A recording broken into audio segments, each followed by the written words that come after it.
Olá, bem-vindo ao Hashtag Educa. É sempre muito bom contar com a sua companhia. Fundado em 1818, o Museu Nacional foi o primeiro museu do Brasil. Ele foi criado para abrigar as coleções de artefatos e exemplares de seres vivos reunidos pela família imperial portuguesa e brasileira. Ao longo de quase 200 anos, o acervo do Museu Nacional se tornou o maior de história natural e antropologia da América Latina. Em 2018, ao completar 2 séculos de existência, o Museu Nacional sofreu um incêndio de proporções gigantescas. Cariocas, pesquisadores, amantes da ciência, sentiram o coração queimar junto com o museu. Porém, com muito empenho de cientistas, estudantes, funcionários, parceiros institucionais e até mesmo de museus estrangeiros, o Museu Nacional está se reerguendo. E quem conta todos os detalhes desse resgate histórico, cuidadoso e dedicado é o paleontólogo e diretor do Museu Nacional, Alexander Kellner. Seja muito bem-vindo ao Hashtag Educa. Muito obrigado, muito bacana a gente poder estar aqui conversando um pouquinho com vocês dessa hercúlea tarefa que é de recuperar o Museu Nacional o quanto antes. Eu vou começar então te perguntando, eu acho que todo mundo quer saber, porque para nós cariocas, o museu é uma joia preciosa e foi dolorido sentir isso. Como foi enfrentar o incêndio? Como foi encarar o incêndio? Sem querer me alongar demais, de uma forma bem resumida. Pessoas que têm, vamos dizer, a história acadêmica que eu tenho, não pegam um museu para administrar, por vários motivos, inclusive pelo grande risco. Só que em 2015, na Academia Brasileira de Ciências, chegaram para mim e disseram: professor, o que o senhor está fazendo pelo Museu Nacional? Então, encurtando uma longa história, resolvi me candidatar. E me candidatei com a incumbência de ficar 4 anos e tirar o museu dessa situação complexa na qual ele se encontrava. E eu me lembro, na época, eu falava inclusive com meus filhos, e ambos disseram: pai, não faz isso, para quê? Isso não te acrescenta nada na carreira. Eu disse para eles que se as pessoas que podem fazer a diferença não pegarem as instituições, nada muda. E pago pela minha língua grande, porque a minha carreira acabou. De nada adianta as descobertas que eu fiz dos todos os trabalhos que nós fizemos ao longo desses anos todos. Eu estou em paz com isso. Não feliz, mas em paz. Então, enquanto eu tiver saúde e deixarem, eu vou lutar pela reconstrução do museu. O fato de você ter tido esse incêndio, que foi inclusive o maior sinão para eu não me candidatar e que evitava que pessoas que tivessem talvez uma posição que pudesse fazer diferença se candidatassem, era justamente o perigo do incêndio. A gente tem algumas imagens aí de como ficou o Museu Nacional depois desse incêndio, né? Ele foi praticamente todo consumido, né? Não existe um canto sequer do palácio que não tenha sido afetado pelo incêndio. Mas também é importante salientar que, graças ao trabalho de um grupo importante do museu, professores e técnicos, e com auxílio do Ministério da Educação, do governo da Alemanha e de alguns outros atores, um grupo trabalhou muito para resgatar material que se encontrava no palácio. E foram várias as peças que foram resgatadas, né? Então isso é importante salientar também. Você estava falando da dificuldade do trabalho que é dirigir um museu, por isso nós brasileiros devemos valorizar muito os nossos institutos de pesquisa, os nossos museus, as nossas galerias, porque ali tem a história do nosso país preservada e continuada, porque pesquisas estão sendo feitas. E, Kellner, é interessante você falar a minha profissão. Para você que está acompanhando a gente em casa, sabe essas descobertas dos dinossauros todos que a gente andou tendo aí nos últimos anos? Pesquisas do professor Alexander Kellner com o grupo lá da UFRJ, do Museu Nacional. Então, são novidades e um trabalho grande que um pesquisador acaba desenvolvendo e a gente não sabe muito bem. A gente separou algumas imagens entre as muitas que fizemos do Museu Nacional. A Multirio tem um carinho muito grande pelo Museu Nacional, a gente já esteve lá várias vezes. E eu recuperei algumas imagens do programa Como Vivemos, gravado em 2016, até comigo. E aí eu queria te mostrar agora, Kelner, quais são esses espaços que existiam antes do incêndio. Vamos dar uma olhada? Pode soltar, produção? Estou eu aí na fachada do museu, né? Antes, enfim, do ocorrido. Que parte do museu era essa? Essa era uma parte que nós tínhamos uma exposição de material indígena, um material muito, muito importante. Essa agora já é a coleção de múmias que a gente tinha.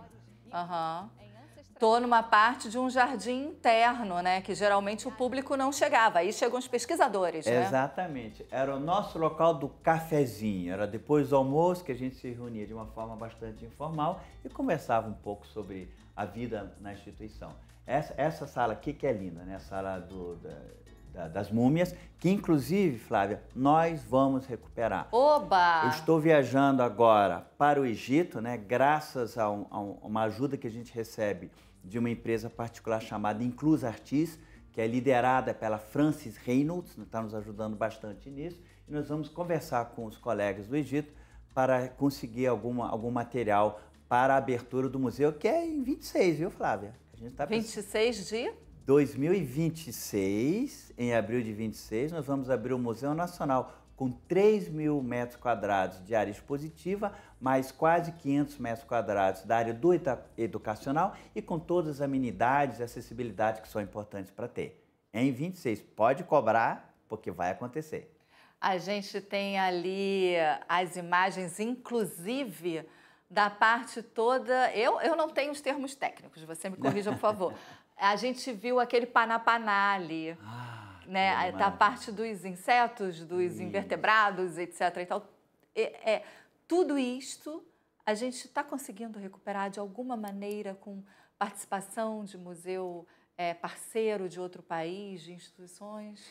Olha, para ser bem claro e objetivo, porque a gente não pode querer, vamos dizer assim, esquecer o que aconteceu. O Museu Nacional tinha algo em torno de 20 milhões de exemplares e 85% disso foi afetado de uma forma muito forte pelo incêndio, ou seja, praticamente perdemos isso.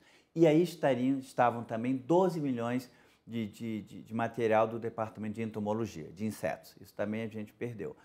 O ponto é que logo depois do incêndio, aqueles que tiveram a oportunidade de ver as matérias que saíram, sobretudo no dia 3 de setembro de 2018, esse diretor que vos falou do principal desafio.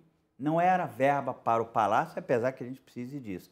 Não era a habilidade de recompor toda a estrutura interna do palácio, mas sim da questão do acervo. O acervo é uma situação que nós ainda temos que trabalhar. Tanto é que nós estamos tentando agora aproveitar que no ano que vem nós vamos ter o G20 aqui no Rio de Janeiro e já temos conversas com o Itamaraty para tentar ver como a gente consegue colocar o Museu Nacional nesta agenda. Porque sem a ajuda de organismos internacionais, nós não vamos conseguir recompor o museu da forma como ele deve ser recomposto. E se a gente está falando dos insetos todos, a gente está falando de biodiversidade. E isso interessa a todos os países do planeta todo, né? Fala-se tanto de biodiversidade, de mudanças climáticas, do impacto sobre o nosso planeta. Se a gente tem uma coleção de insetos e outros seres vivos, enfim, outras espécies, a gente consegue fazer descobertas importantes aí para cura, para equilíbrio de espécies, para o nosso equilíbrio, enfim.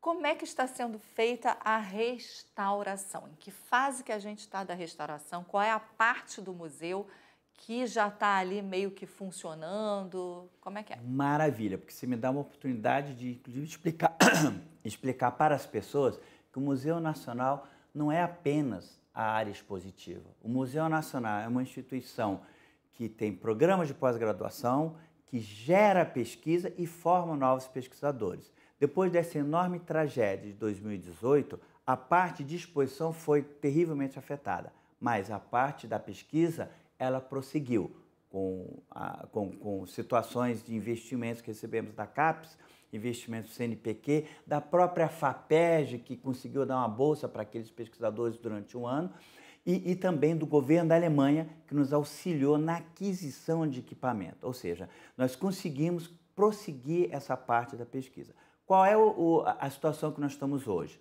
Depois da visita do presidente Lula e do seu ministério, de grande parte dos ministros, em março deste ano que está passando, nós tivemos a oportunidade de receber da presidência a incumbência de abrir o museu.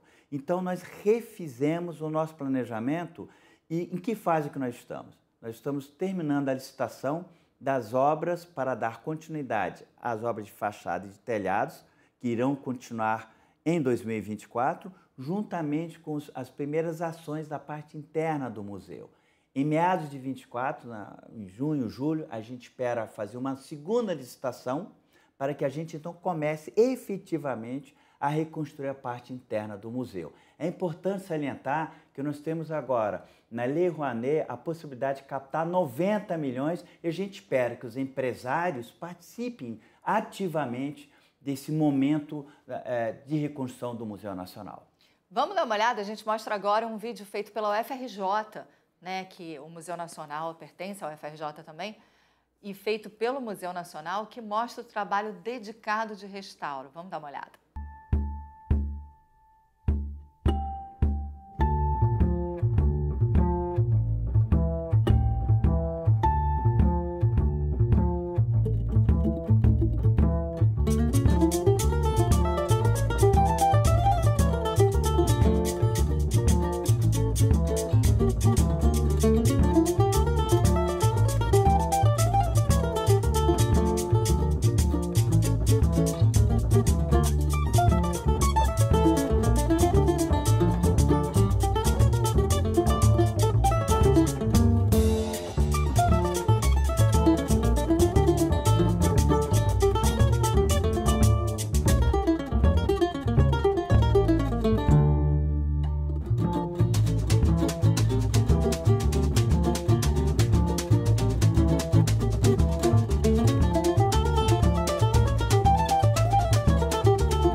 Tem muita coisa sendo feita e vocês puderam perceber os detalhezinhos, né?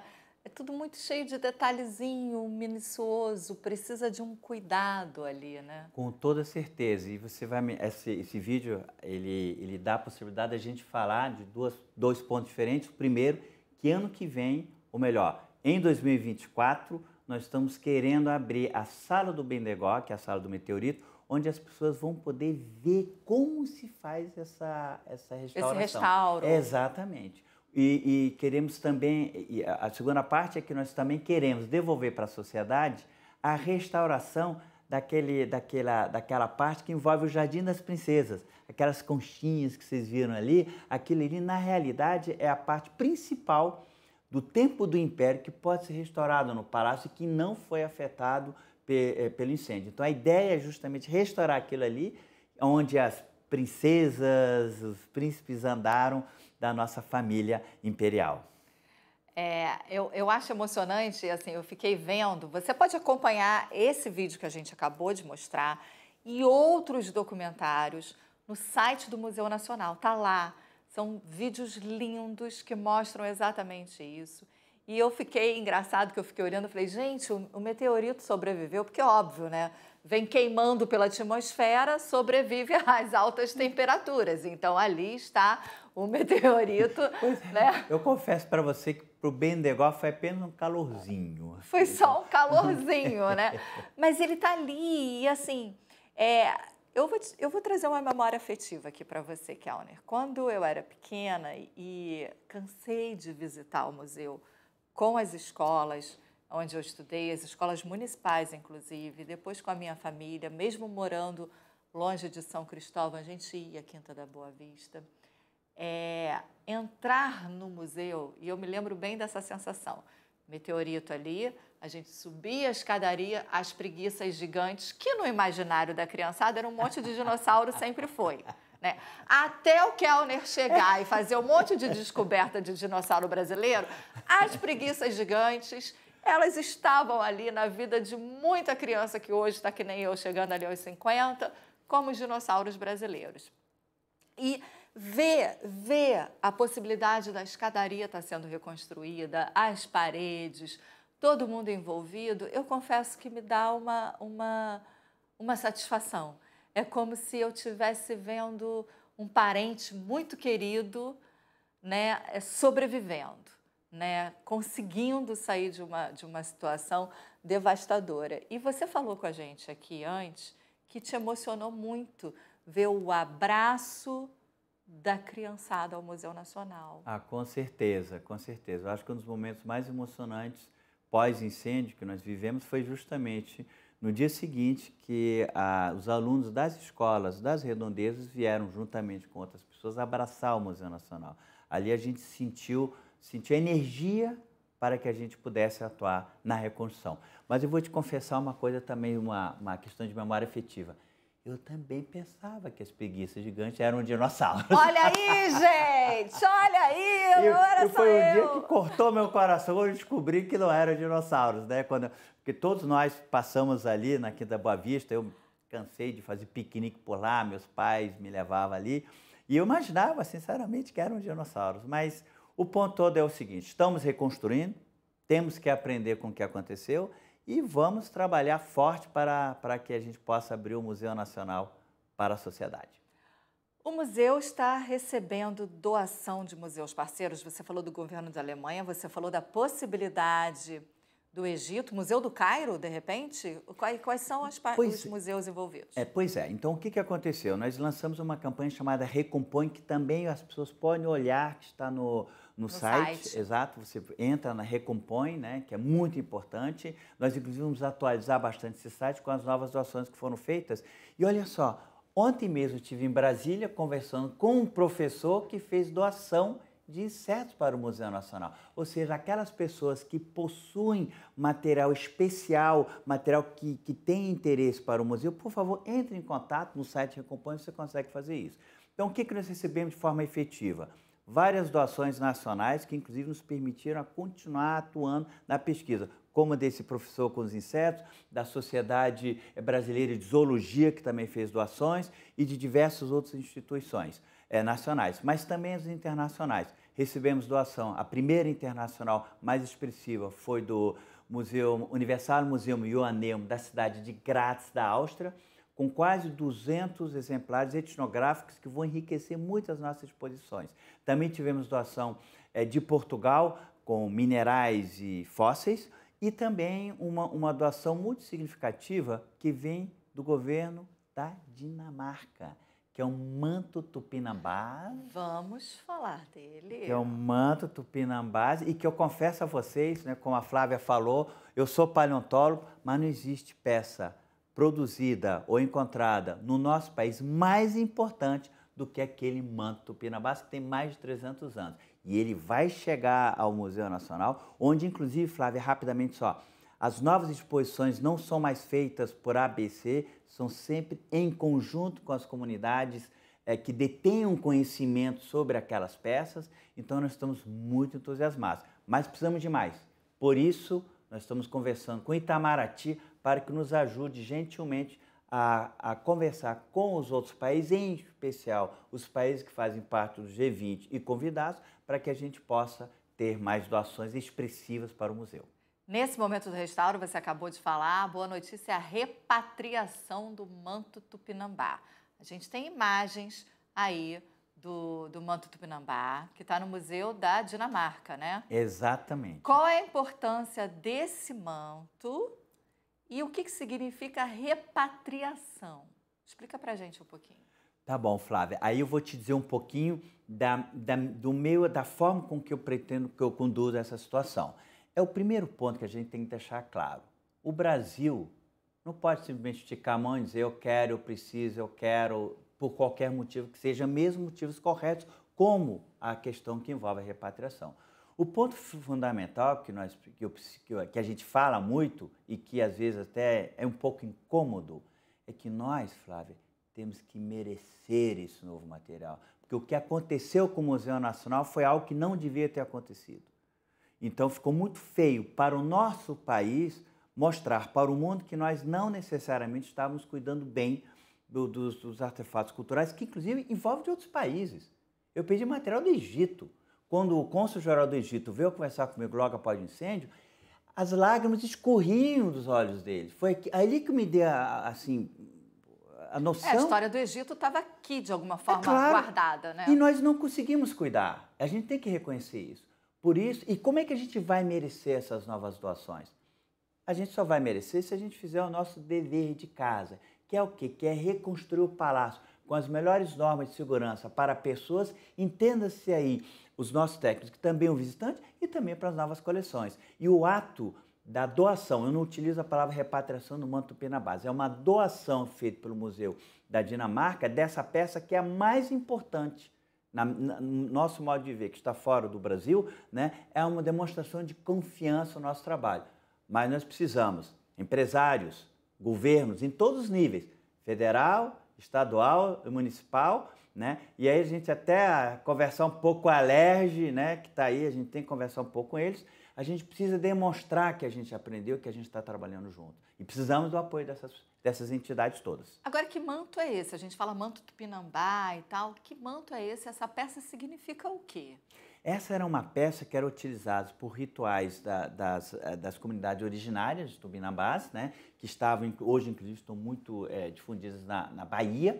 E esse manto, inclusive, tem estudos que estão sendo realizados. Temos aqui especialistas, tanto dos povos originários, como também antropólogos do Museu Nacional, que estão tentando entender melhor a utilização desse manto. Tem até uma pequena controvérsia que se acreditava que aquele manto era utilizado pelos caciques, e tem uma pesquisadora, a senhora Glicéria, que está atuando no nosso programa de pós-graduação, que acredita que não, que eram, na verdade, mulheres que o utilizavam. Olha!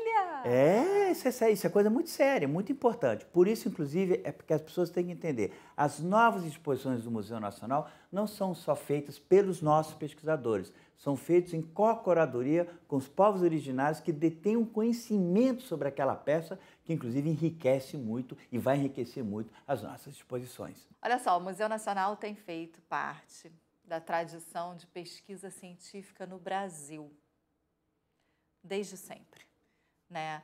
Na verdade, o Museu Nacional inicia um processo de pesquisa científica no Brasil muito forte. A partir de agora, que pesquisas estão sendo feitas no Museu Nacional e que a gente pode aí aguardar novidades? Olha, foi muito bacana você destacar isso, porque, na verdade, o Museu Nacional não é apenas o primeiro museu a ser fundado no nosso país, mas também a sua primeira instituição científica. O Museu Nacional tem 6 programas de pós-graduação, desde geopatrimônio, que envolve geologia, a questão de fósseis, zoologia, dos mais diferentes grupos que existem hoje em dia, botânica, arqueologia, antropologia social e linguística, as línguas indígenas. Então, dentro desse contexto, as pesquisas que estamos realizando abarcam praticamente todos os aspectos da história natural e da antropologia. E a novidade que a gente pode colocar para vocês é que todos podem fazer parte desse universo de ciência. Vejam os nossos programas de pós-graduação, entre no site do Museu Nacional, que temos chamadas para pessoas que se interessam a nível de mestrado e de doutorado que possam atuar nisso. E apenas para dizer uma palhinha para ti, nós vamos ter ainda no final de 2023, que estamos colocando, a descoberta de mais um réptil alado da China. São 20 anos que brasileiros fazem pesquisa em conjunto com a China, com 17 espécies descritas, mais de 25 trabalhos publicados nas principais revistas do mundo e nós estamos continuando ativamente. E, aliás, um outro ponto importante... Só um minutinho que agora eu fiquei curiosíssima. Réptil alado, é um paleontólogo ou... Paleontólogo, é um réptil alado, fóssil, né? Encontrado na China e que tem um nome bem bacana, eu não posso revelar porque não foi publicado ainda. Gente! Mas, enfim, já temos em primeira mão, Exatamente, exatamente. Mas o importante é isso, é mostrar para a sociedade que as pessoas podem participar dessas pesquisas, seja no campo para se tornar cientista, nossos 6 programas de pós-graduação que temos, com certeza, tem algo para aquele que está interessado. A gente conhece, tem o Hashtag Educa. Logo, um dos primeiros episódios do Hashtag Educa, você pode acompanhar aí no portal da Multirio. A gente trouxe uma paleontóloga, que é a Luciana, para falar sobre o Meninas Consciência, não é isso? Quais são os programas abertos aos estudantes, aos professores de ensino fundamental, ensino médio, que acontecem no museu, de alguma maneira agora modificado, porque a gente está ainda nesse momento do restauro, mas que são acessíveis à população. Então, eu vou te dar algumas exclusivas. Oba! Primeiro, o Meninas Consciência, até devido à pandemia, a gente teve que restringir e fazer online, e que nunca é a mesma coisa. Mas graças a Luciana Carvalho e a Luciana Witkowski, que é botânica, a Luciana é paleontóloga, a outra Luciana é botânica, esse programa, que é um dos programas que a gente vê com o maior carinho, né, ele continua sendo feito e, com certeza, olhem no site do museu, vão ter novas inscrições para este ano que se inicia. Outro ponto que é importante é que nós vamos abrir um centro de visitação ainda no primeiro semestre de 2024, onde as escolas vão poder ter um gostinho do que é o Museu Nacional. São mais ou menos 500 metros quadrados, onde a gente mostra desde material doado, material histórico, material de taxidermia, outros tipos de exemplares, até mesmo as pesquisas que são realizadas na antropologia, como o carnaval. Então, temos fantasias de carnaval que estão sendo expostas lá. Então, no primeiro semestre, nós vamos ainda abrir esse centro de visitação que as pessoas vão poder se acercar. E temos vários outros tipos de programa. Queremos, inclusive, lançar algo, Flávia, que ainda não está finalizado, que é dar uma possibilidade para que as pessoas visitem, fazer uma visita guiada no entorno do Museu Nacional. Também lembro a vocês que 6 de junho, por volta dessa data, quando o museu vai completar 206 anos, e também o 2 de setembro, quando vamos registrar 6 anos da tragédia do incêndio, nós temos eventos na Quinta da Boa Vista, graças ao IFAM que nos apoia e a diversos outros órgãos, como, por exemplo, Bradesco, Instituto Cultural Vale, próprias iniciativas do BNDES e tantas outras que nós temos no museu. Mas um rápido recado, vou aproveitar a sua audiência. Alerge, receba o Museu Nacional para conversar. Keller, muito obrigada pela sua participação aqui no Hashtag Educa. Vida longa ao Museu Nacional, sucesso, muita energia positiva para esse restauro. O Museu Nacional vive e vive conosco, né? Cidadãos do Rio de Janeiro, cariocas, enfim, apaixonados por ciência, pela Quinta da Boa Vista e pelo museu. Muito obrigada pela sua participação e obrigada a você também pela sua companhia aqui no Hashtag Educa. A gente se vê então no próximo programa. Tchau!